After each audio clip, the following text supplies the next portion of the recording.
What's up, everybody? Welcome back to another week of Embracing the Suck interviews, developing resilience in 2020. If you don't know me or don't remember, you should, because I'm Nick DiStefano and you're watching this on my Facebook. So nice to see you all again. I have Kristen Mitchell-Samuels from the University of Phoenix here with us today. Kristen and I go way back, way back, all the way to undergraduate. If you see her diploma on the wall, you'll see hers on the She's got like 15 degrees.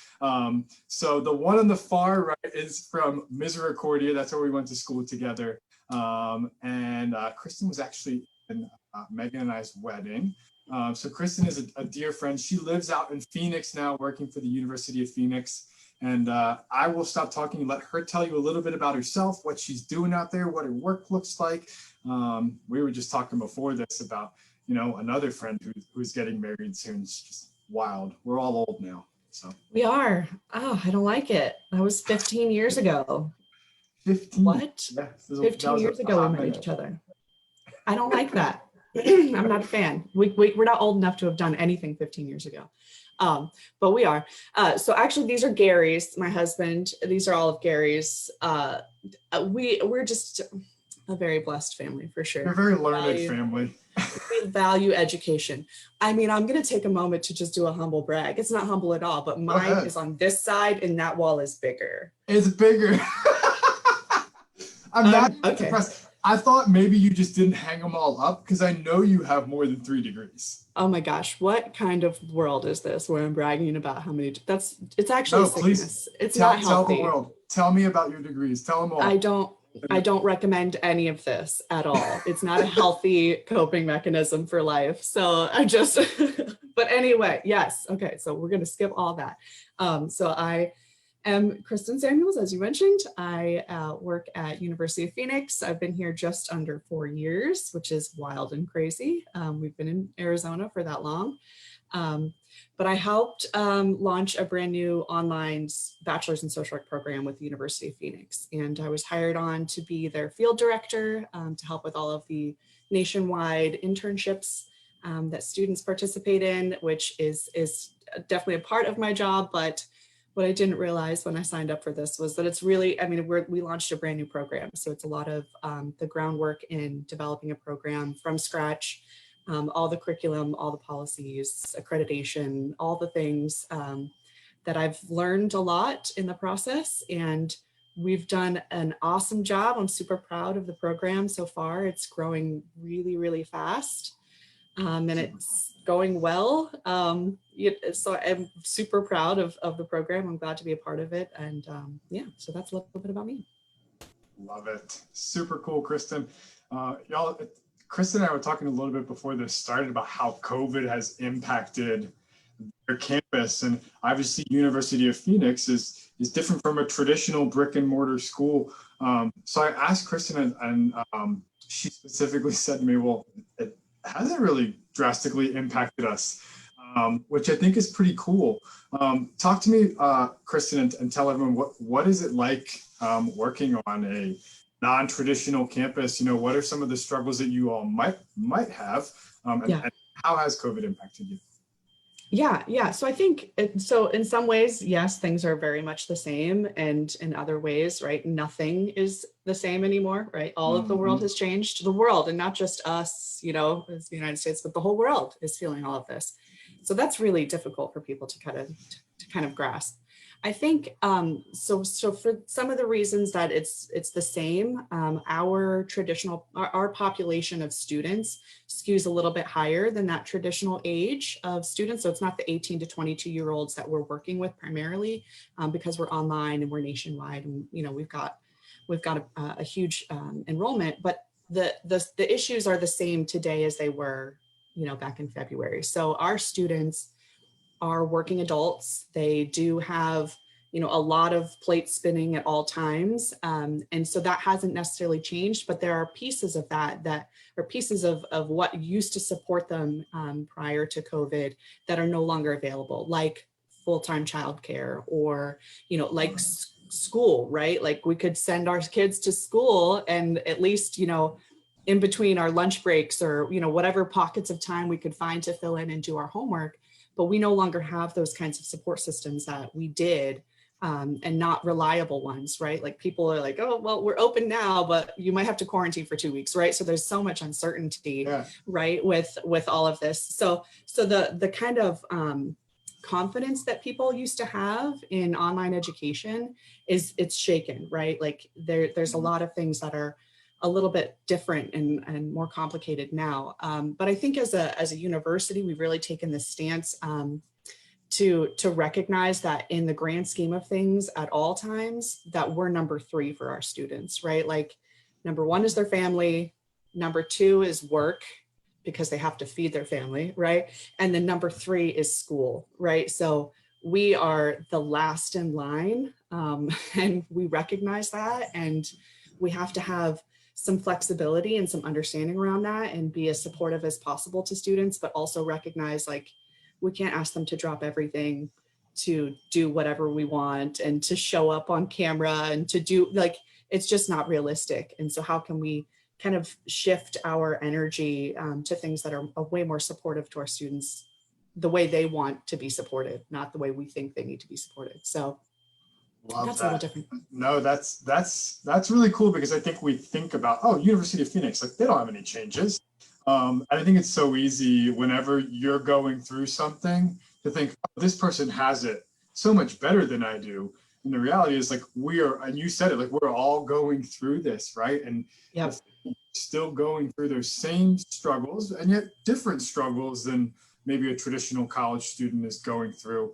You're still adjusting, you're still supporting your students more, you're still willing to meet them where they are.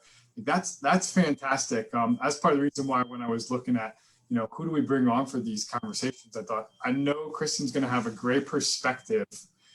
It's different. And I think a lot of people would look at University of Phoenix and think just that, oh, you know what? COVID hasn't really impacted them. They're fine. And clearly it has. It's been huge. As you were talking about, it made me think about like choosing perspective. And I want to know kind of, when you look at resilience, how do you think perspective plays into that? How do you define resilience? What does resilience look like to you? How does perspective impact that? Yeah. So I think part of resilience is acknowledging that things didn't go so well at some point, right? You've got to have something to kind of revive yourself from that and be a better version of yourself the second time around. So resilience is very hard because you have to at least acknowledge the muddy parts, the sticky parts, the things that didn't go so well. And I think, so that's hard, right? For us to all kind of sit with those emotions and to not bounce back, but bounce forward. So that's like an Adam Grant kind of, like, we're not starting from scratch, we're starting from experience and saying like, this is hard, this is uncomfortable, I'm stretching, this is challenging, but I learned an important lesson last time. And now I need to move forward from that with at least some positivity in that I'm going to make it through because I made it through that horrible experience or that challenge or whatever it was. And that's really hard to wrap your arms around and be kind to yourself in that process. That can be super challenging. So I don't know that I answered perspective. No, that's okay though. I think that even just that perspective in terms of how you view whatever that setback, adversity, what COVID has done to you, what that may be. I think the way you view it even is, a piece of that perspective and being kind to yourself. But you were talking about, as you're saying, instead of bouncing back, bouncing forward. Many people are familiar with PTSD, right? There's post-traumatic stress disorder, but there's also post-traumatic stress growth, right? Absolutely. When we are intentional about taking our time and finding how do we use this and grow from it, and being kind to ourselves as we do that and giving ourselves that grace. I think that's so key. Yeah. One of the things that I've learned over this quarantine, which again, I'm not a trained professional in any of this. So take it. You just have 55 degrees. You just got 55 degrees. That's all. Yeah, that's all. Jackie of all trades, master at none.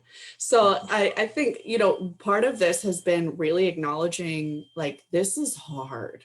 Like this is really hard, and we can't like go to our parents or our grandparents and say like, how do I navigate this? What do I do? Because none of them have been through anything like this.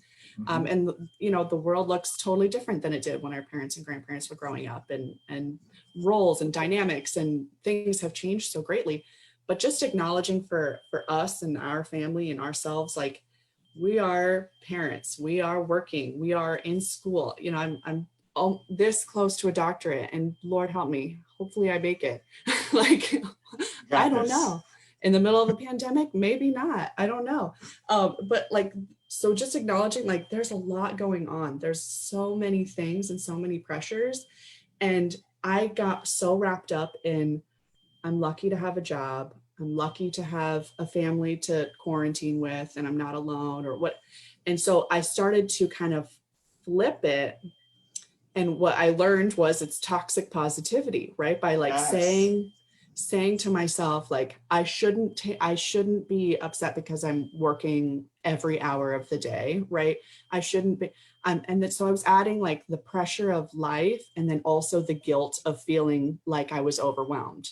So I was making my pain so much worse with this like toxic positivity, like, you're not Yes. allowed to feel bad about yourself right now, but you are. And really just saying like, please seek out therapy. There's lots of telehealth therapy nowadays, so like take advantage of it. I'm sure insurance covers. Allowing yourself to be like, yeah, this does suck. I'm embracing my suck right now. Like, this sucks, and I'm allowed to say it sucks. And just because it's not someone else's experience, it's different. And but I'm still allowed to say this is uncomfortable, and I'm feeling this feeling, and it's okay. I'm allowed to feel this way, and I shouldn't make myself feel guilty for feeling that way. So that's been helpful to me. So maybe that's your perspective, question, follow up. That's fantastic. You know what? I'm going to even give you a little perspective on that as we're doing that. I love everything you just said. But, you know, we're talking about embracing the suck. And of course, naturally, as you're talking about that, our video froze. So it's still, because we're actually, I think we're a few seconds ahead of people as we're talking. It's still technically frozen on Facebook right now. But we're unfrozen, and we're still talking, and it'll unfreeze there in a second, and people are still watching. And but I love the idea of just acknowledging it, just like owning the fact that like this is okay. Like, it's okay to not be okay, right? Yes. I literally put on it Yep. yesterday as a reminder to myself, as much as a reminder to hopefully to others, is that oh, Ashley says we're not frozen. Thanks, Ashley. Glad we're not frozen. Um, but if you want to be resilient, you need to stop trying to be perfect, right?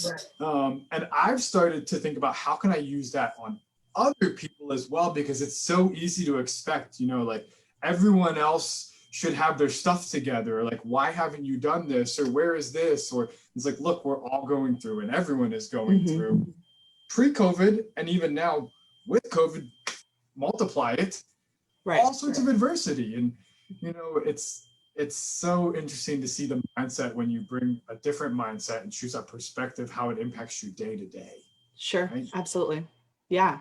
Yeah. And just to kind of bring it back to like, how does that apply to other people in different scenarios? So that's just me and my personal experience with this, and hopefully it's helpful to other people. But Yes. to see this in practice, right, in our jobs, for those of us who are higher education professionals, like having those conversations in a university setting, and to have those conversations about how we can make that a little bit easier, a little bit lighter for our students because it's so heavy.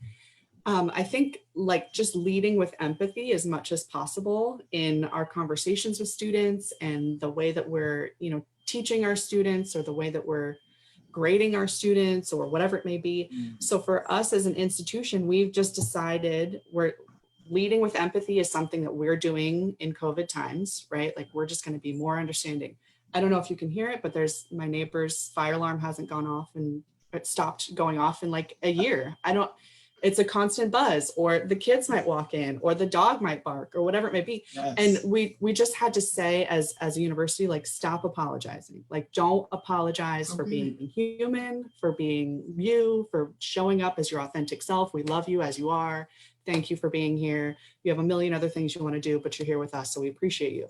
So leading with empathy, but then as like a policy standpoint, like changing policies in order to reflect that we're leading with empathy. So we put a university-wide like goal of, or like rule that you can't deduct more than 10% for an item being late. Like that's the maximum you can deduct. Fantastic. 10%, you can't change this. This is what it is. If you need to give incompletes or make, special arrangements or whatever it may be, like the point is that the students are getting the content and not necessarily being deducted, 50 points because it's 24 hours late or whatever it may be. So like really taking that back to those conversations a little bit higher and saying like, this is what we're saying, but how do we act that out in the way that we're, presenting ourselves to our students. So I think it's part, we want the students to bounce forward and to be, resilient in their own way, but how can we provide tools and resources and support in a way that helps give them hope that this is possible and they can reach their goals still in the midst of a global pandemic. Yeah. Yes. The thing that you just said at the very end of that about how can we give them hope just like struck a chord with me. I just want to be like, yes, like one more time for the people in the back. That's it. Yeah. I think resilience ultimately is about hope, about finding it for yourself and helping others to find it, because you experience this setback, this adversity, COVID, and it's like it's so easy to feel hopeless. Yep. And sometimes it's helping others to find it. And I love that you talk about how do we kind of speak that truth to those in power and say, look, we're saying we want to do these things, but how do we actually make this a reality? How do we make this happen for our students? I think that's why it's so important to do things like vote, right? Like you're using your own power, your own truth, your decision, whatever that decision may be, like Right. It's your choice to find hope in something, but however you may feel. Right? Like everyone has that ability to choose hope, and it's a choice, for yourself and for others. Absolutely. Yeah. But how can we as professionals kind of support that for students and not just say, you need to do this, but like, these are the things that I have available to offer you right now, right? Like these are tangible things that I can show you to support you. Like we refurbed hundreds of laptops and just gave them to our students, like no questions asked, like here's a laptop because you got kids at home working, you've got, you have to work, they have to work, like there's a lot of things. So like what can, right, like what can we give you in order to help make that possible? And like not just, oh, there are counseling services, like this is the link, this is the phone number, this, like give them the tools that they need so that when they have that moment of like, I can't do this right now, I have to quit, I can't do it, you can say like, exhaust these resources first, and if you still decide that that's not the right path for you, then we're also here to support you in different ways, but like this is what we can do for you right now. So super cool. You all are doing amazing work out there, Kristen. I love everything. And I hope people will go back and rewatch this, because the things you've talked about are things that students can do, we can do as higher ed professionals. Even if you're watching this and you don't work in higher education, like these things that we're talking about can apply to life. Like, both Kristen and I were talking about even the ways that we've been resilient within our own families before we on live with y'all today. Last question I've got for you, Kristen, before we wrap up. I don't want to keep people longer than like 20, 25 minutes. People got things going on. And my stomach is starting to rumble. So I want to know if you have any other tips for students in ways that they can be resilient with everything going on. Anything else that you would say? Like, what's your one tip for someone if they want to be more resilient? Yeah, my best, you already said vote, so that's, you gotta vote, wear your mask, but also like just every day, I think we all have to pick our battles, and that sounds kind of cliche, but we all have a lot going on and we only have so much energy, and our energy reserves are all tapped, right? Like we don't have any more in the well, like we're all on empty. So you have to pick your battle. If you can do it later, if you can do it, when the kids are asleep or when, work's shut down for the day or whatever it may be, pick your battles, do what you can when you can. Give yourself grace, be kind to yourself. And all those ways of like fill your bucket in as whatever creative way as you can, because we can't, keep dipping from these empty cups, right? So please choose your battles. Please try to find some healthy coping mechanisms right now in whatever way works for you. I really love the Calm app. If you don't have the Calm app, I highly recommend that, for meditation or whatever, but also to like really get comfortable with silence, because silence is a gift and it's not a punishment, right? Like we're not punishing our kids or ourselves by being silent. Just like sit in silence and just be appreciative that we're here and alive and able to keep on keeping on. Oh, but Kristen, I feel like you just spoke to me, right? Like everything you just said, I needed to hear it myself. Like sit in silence, like just slow down. All of it. It's wonderful. This has been fantastic. I thank you appreciate for asking me. of course, absolutely. I appreciate the work you're doing at the University of Phoenix, and I appreciate you joining us and talking today about how we can be more resilient.